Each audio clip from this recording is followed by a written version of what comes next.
امام احمد بن حنبل اپنی مسند میں، امام ابو یعلا اپنی مسند میں، طبرانی موجب کبیر میں حضرت ابو ہریرہ رضی اللہ تعالیٰ عنہ سے نقل کرتے ہیں کہ نبی علیہ السلام نے ارشاد فرمایا تجیء الاعمال یوم القیامہ، جب قیامت کے دن حشر کے میدان میں بندہ اللہ تعالیٰ کے سامنے کھڑا ہوگا، دعا کرو یہ منزل سب کے لیے آسان ہو جائے، اور جتنی نیکیاں لے کر کے آئیں اللہ ہماری ساری نیکیوں کو قبول کر لے، ورنہ انجام کیا ہوگا؟ بات چل رہی تھی میرے بھائیوں، عقیدے کی ضرورت اس لیے ہے، توحید اس لیے ضروری ہے کہ کوئی عمل کوئی نیکی اس وقت تک قبول نہیں ہو سکتی جب تک کہ عقیدہ ہمارا درست نہ ہو، ہماری توحید خالص نہ ہو۔ اللہ رسول ارشاد فرماتے ہیں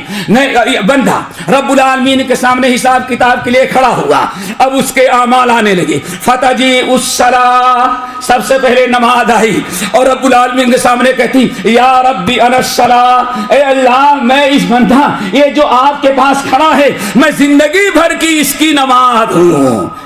اللہ فرمائے گے انک لعلی خیر، تم بہترین عبادت ہو، ایمان کے بعد سب سے بڑی عبادت ہو، ذرا انتظار کرو۔ فیجی الصیام، اتنی دیر میں روزہ آیا، روزہ کہتا ہے یا ربی انا الصیام، اے اللہ اس بندے کے زندگی بھر کا میں روزہ ہوں۔ اللہ فرماتے انک لعلی خیر، تم بہترین عبادت ہو، انتظار کرو۔ نمبر 3 فتجی الصدقہ، آدمی کا صدقہ، آدمی کی زکات، خیرات، صدقے جاریہ چلا آ رہا ہے، آنے کے بعد کہتا ہے یا ربی انا الصدقہ، اللہ میں اس بندے کا صدقہ ہوں، اس کی زکات ہوں، یہ جو مسکین کھڑا حساب دے رہا ہے میں اس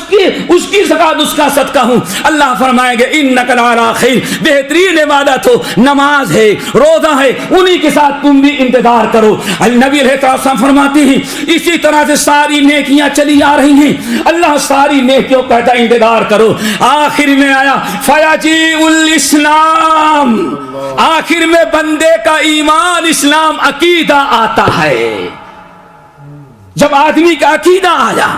آدمی کا ایمان اور آدمی کا اسلام آیا تو اب اللہ انتظار نہیں کرواتا، اور آنے کے بعد اسلام کہتے ہیں یا ربی انا الاسلام وانت السلام، یا ربی انا الاسلام وانت السلام، اے اللہ میں اسلام ہوں اور آپ کا نام سلام ہے۔ آج اس سلام کے سامنے اسلام آ چکا ہے، سلام کے سامنے اسلام آیا ہے۔ یہ روزے نماز والا آدمی یہ جو کھڑا ہے میں اسی کا عقیدہ ہوں، اس کا اسلام ہوں۔ اللہ کے رسول صلی اللہ علیہ وسلم ارشاد فرماتے ہیں جب اسلام آیا تو رب العالمین نے کہا اے اسلام، اے بندے کی توحید اور اے بندے کا عقیدہ، دیکھ یہ نماز ہے، یہ روزہ ہے، یہ حج ہے، یہ زکات ہے، یہ سینکڑوں نیکیاں تجھ سے پہلے آئی ہیں اور ہم نے سب کو انتظار میں رکھا ہے۔ بکا اليوم آخذ وبکا اعطی، آؤ پہلے تمہارا حساب لیتے ہیں، اگر تم درست ہو تو ساری باتیں مقبول ہیں، اور اگر تم کامیاب نہ ہوئے، تم میں شرک ہے، نفاق ہے، دکھلاوا ہے، تو تم کو ہم نے رد کر دیا، تو یہ ساری زندگی بھر کی عبادتیں جن کو میں نے انتظار میں روک رکھا تھا، ساری عبادات بھی میں نے ضائع اور برباد کر دیا۔